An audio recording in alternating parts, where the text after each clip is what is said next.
Louisiana is a state of ghosts, jazz, and secrets. But the biggest secret isn't buried in a crypt in New Orleans or hidden in the bayou. It is the sheer, quiet magnitude of black wealth that has existed here for centuries. We aren't just talking about rappers who bought a mansion.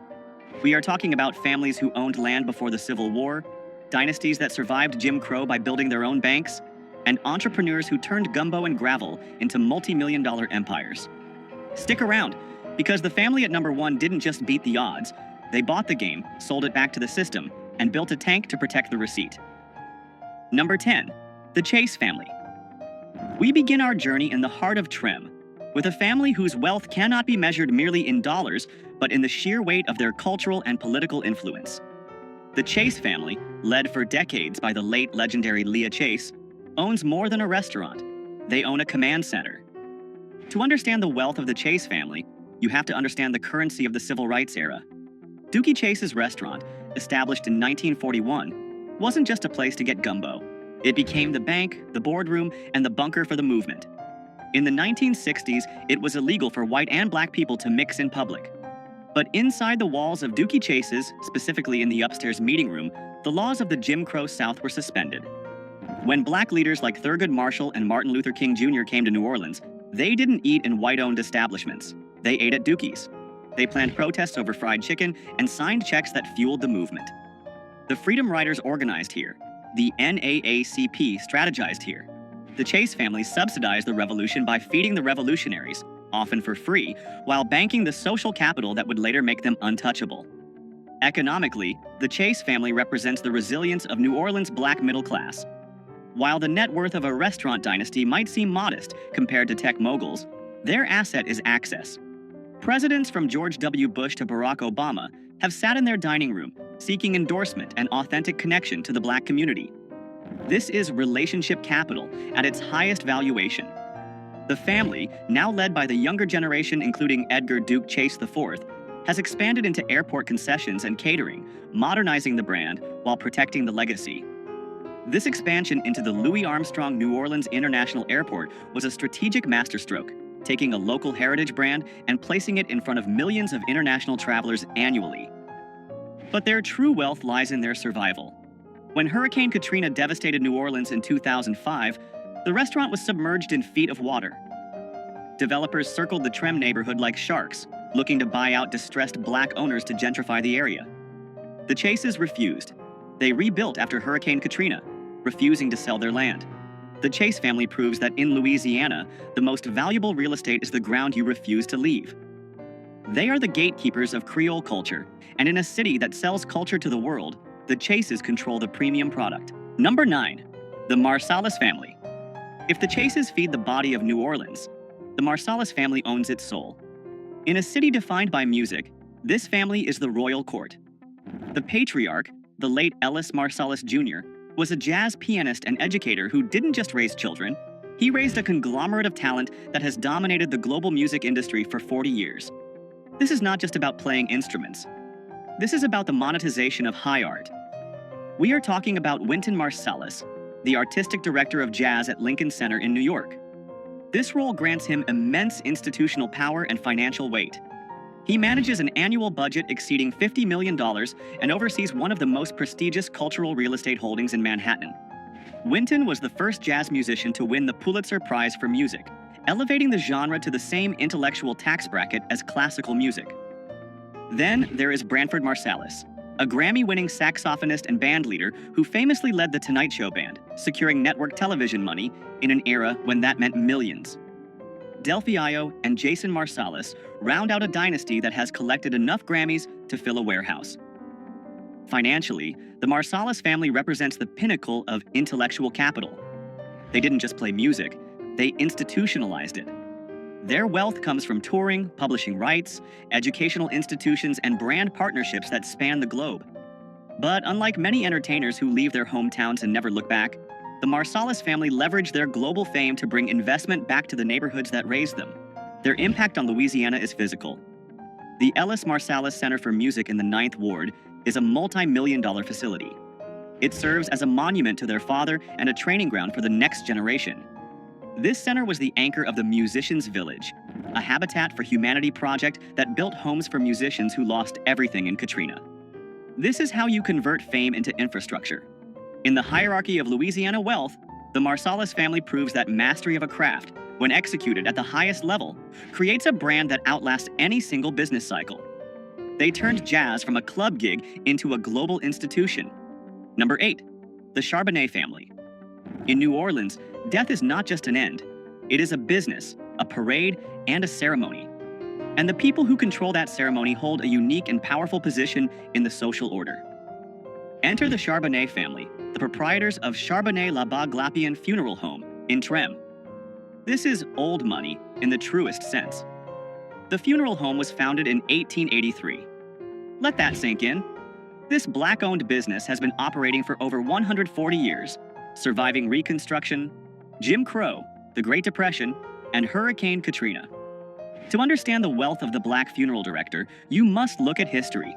During segregation, white banks would not lend to Black people, and white insurance companies would not insure them. The funeral director was often the only person in the community with significant liquid cash flow and the ability to navigate bureaucracy. They became the de facto bankers and community leaders. The Charbonnet family represents generational stability. Their wealth is built on real estate and the unshakable trust of the community. They handle the funerals for the city's elite, the musicians, and the cultural icons. When a jazz funeral rolls through the streets of Trem with horse-drawn carriages and brass bands, it is often the Charbonnets orchestrating the spectacle. These funerals are not simple affairs. They are massive logistical events involving permits, bands, carriages, and receptions. The economics of a high-end New Orleans funeral can rival that of a wedding, and the Charbonnets have held the contract on dignity for nearly a century and a half. This isn't flashy wealth. You won't see them flexing on Instagram. But their historic building on St. Philip Street is a fortress of Black ownership in a rapidly gentrifying neighborhood. They own the land, the history, and the process of transition. In a state that reveres ancestry, the Charbonnets are the guardians of the ancestors, and that is a position of quiet, unassailable power. Number 7. The McKenna family. Information is power, and in New Orleans, the McKenna family controls the narrative. Dr. Dwight McKenna and his wife, Beverly Stanton McKenna, are a power couple who have built a diversified portfolio that bridges medicine, media, and history. Dr. McKenna is a prominent physician and former coroner, but the family's true influence comes from the New Orleans Tribune. Founded in 1985, it is one of the most respected Black-owned newspapers in the country. But here is the flex. They didn't just start a paper, they revived the name of the first Black daily newspaper in America, originally published in 1864. They saw themselves as the continuation of a lineage of Black resistance. Owning a media outlet gives the McKenna family a distinct type of leverage. They can highlight issues that the mainstream press ignores, champion Black businesses, and hold local politicians accountable. This media capital translates into political influence that few other families possess. But their wealth is also tangible and visible. They own substantial real estate in New Orleans, including Le Musée de FPC, the Museum of the Free People of Color. This is a massive flex of cultural equity. They bought a mansion on Esplanade Avenue, historically a street for the white elite, and filled it with art, documents, and history that the mainstream museums ignored. The collection inside is priceless, containing original manumission papers, passports of free people of color from the 1800s, and rare artwork. By privately owning this history, they ensure it cannot be erased or rewritten. The McKennas represent the intersection of professional excellence and community advocacy. By controlling the media, the Tribune, and the history, the museum, they ensure that the story of Black wealth in Louisiana is told by the people who built it. They are the intellectual guardians of the city, sitting on a portfolio of assets that preserve the past while generating income for the future. Number 6. The Coxum family. Now we move from old world influence to modern corporate dominance. If you drive through New Orleans, there is a good chance you are driving through the territory of Henry L. Coxum. Jr. Henry Coxum is not just a franchise owner, he is a mogul. As the head of Coxum Enterprises, he owns and operates a massive network of McDonald's restaurants across the region. But don't let the word franchise fool you. In the world of business, owning high-volume McDonald's locations in a major tourist city is akin to owning a gold mine. The barrier to entry for a McDonald's franchise is incredibly high, requiring significant liquid capital. Coaxum's wealth is built on operational scale. He started as a manager trainee in 1984 and bought his first store in 2002. Today, his organization employs hundreds of people and generates tens of millions in annual revenue. This is the power of systems. Coaxum doesn't have to invent a product. He executes a globally proven system with local precision.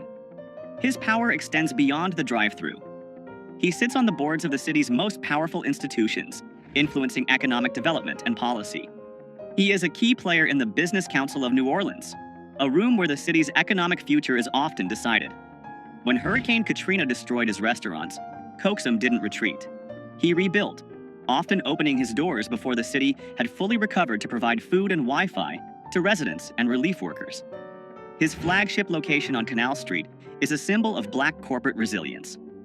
The Coaxum family proves that the path to extreme wealth often lies in taking a global system, like McDonald's, and executing it with such precision that you become a pillar of the local economy. He turned the Hamburger University training into a local economic empire. This is a perfect moment to talk about strategy. Henry Coaxum didn't invent the hamburger. He mastered the system of selling it. If you want to understand the franchise models and business systems that build this kind of predictable, scalable wealth, I've pinned a list of essential business strategy books and biographies right here on the screen. Click View Products to study the blueprints these moguls used. Number 5. The Henry Family. There are people who build buildings, and then there are people who decide where the buildings go. Troy Henry and his family fall into the second category. As the founder of Henry Consulting, Troy Henry is perhaps the most influential Black business strategist in Louisiana. This is technocratic wealth. Henry Consulting is a management firm that handles the heavy lifting for multi-million and billion-dollar projects. We are talking about the kind of deals that reshape skylines.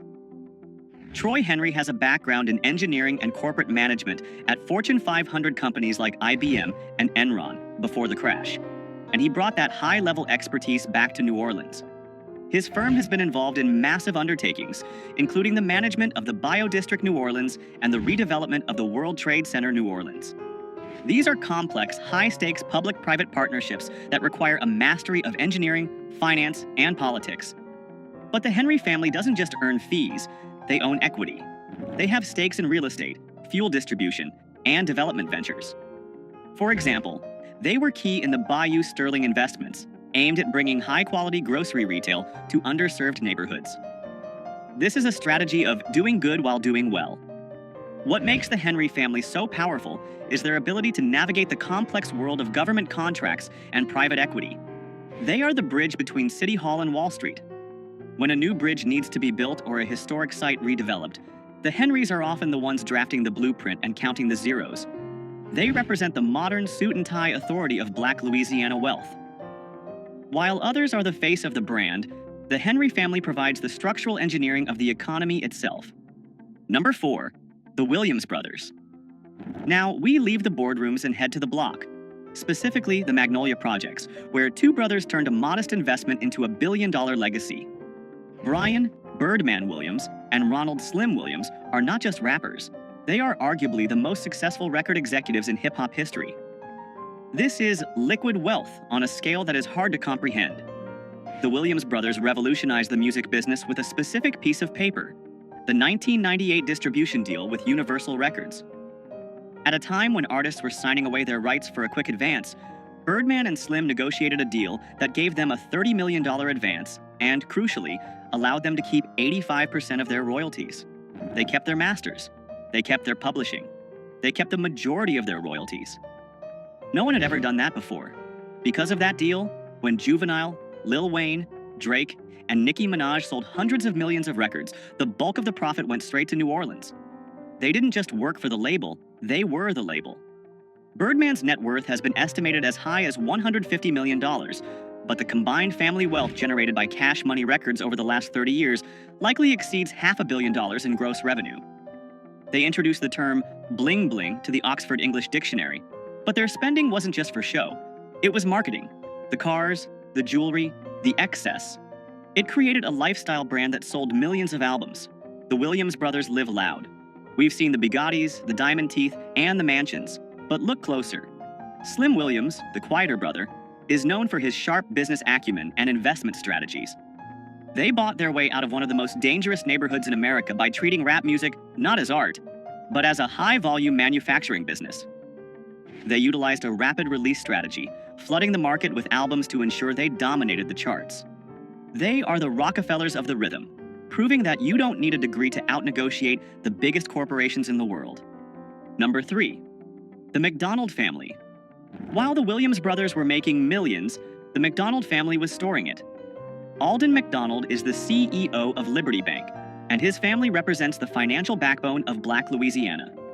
Founded in 1972, Liberty Bank is one of the largest Black-owned banks in the United States, with assets exceeding $1 billion. Alden McDonald has led the institution for over 50 years, a tenure that is almost unheard of in the banking world. His son, Todd McDonald, is now taking the reins, ensuring the dynasty continues. This is institutional wealth.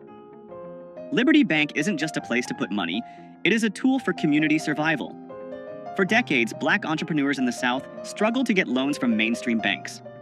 Liberty Bank filled that void, financing thousands of first-time homeowners and small business owners. When Hurricane Katrina hit, Liberty Bank was underwater, literally. Their headquarters and data centers were flooded. Most small banks would have folded. The McDonalds didn't. They operated out of trailers, fought for federal assistance, and not only saved the bank but expanded it. They went on an acquisition spree, buying other banks in Kansas City, Detroit, and Jackson, Mississippi. The McDonald family controls the flow of capital. They decide who gets the mortgage, who gets the small business loan, and which projects get funded. By expanding regionally, they have diversified their risk and increased their power base. They live in the exclusive enclaves of New Orleans East and Pontchartrain Park, quietly wielding more power than any politician. In a capitalist society, the banker is king, and the McDonalds wear the crown in Louisiana.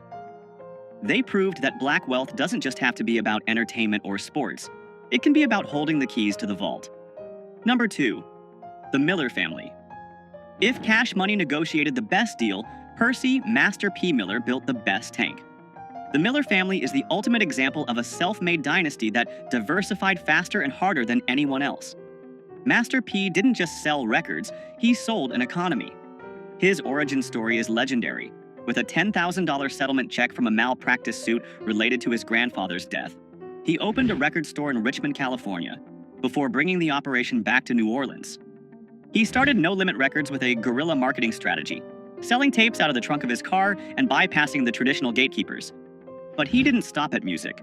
He launched No Limit Films, a clothing line, a sports management agency, a toy company, and even a phone sex line at one point. He understood vertical integration before he knew what the words meant. By manufacturing the product, controlling the distribution, and owning the marketing channels, he kept nearly every dollar generated. His net worth has been estimated between $200 million and $250 million. But the true wealth is in the family tree. He raised his son, Romeo Miller, to be a mogul from childhood. Romeo starred in his own show, played basketball at USC, and now runs multiple businesses alongside his father, from luxury sneakers to food brands like Rap Snacks. The Millers are expansionist wealth. They never settle. Master P famously negotiated a deal to play in the NBA preseason for the Charlotte Hornets and Toronto Raptors, not because he needed the money, but to market his brand. He even tried to buy a wrestling league, WCW. They recently launched a line of grocery products to disrupt the food industry. They represent the hustle ethos of Louisiana refined into a corporate strategy. They don't just want to be rich, they want to own the shelf space, the screen, and the block. Number 1. The Barthélemy Morial Political and Business Dynasty. Wait, let's pivot. If we are strictly talking about the richest Black family in terms of liquid net worth and global brand visibility, the title belongs to the Miller family. But if we are talking about the richest in terms of controlling the state of Louisiana, we must acknowledge the Morial family. Ernest Dutch Morial was the first Black mayor of New Orleans. His son, Mark Morial, was also mayor and is now the CEO of the National Urban League. While they are public servants, the access and influence this family commands is priceless. They shaped the policies that allowed many of the other families on this list to thrive. However, for the purpose of proven financial assets and business empire, we are giving the number 1 spot to the Miller family. Why? Because Percy Miller broke the ceiling. He proved that a black family from the Calliope projects could generate $400 million in revenue in a single year, 1998, and retain ownership of it all. He created a blueprint that allowed his children to be born into wealth, educated in business, and positioned to expand the empire. The Miller family holdings include real estate across Louisiana and California, a food empire, Uncle P's, technology investments, and an endless stream of intellectual property royalties. Master P is not just a rapper. He is the Louisiana version of a tech founder who exited with billions. He is the bridge between the poverty of the past and the infinite possibility of the future. He turned a tank into a trust fund, and that is why the Millers sit at the top of this list. From the kitchens of Dookie Chase to the boardrooms of Liberty Bank and the sound stages of No Limit, black families in Louisiana have built a fortress of wealth that defies hurricanes, history, and gravity. They didn't just survive, they conquered. Which of these Louisiana dynasties impressed you the most? Was it the resilience of the Chase family or the sheer business genius of Master P? Let us know in the comments below. Subscribe to Black Status for more deep dives into the world of hidden wealth. I'll see you in the next one.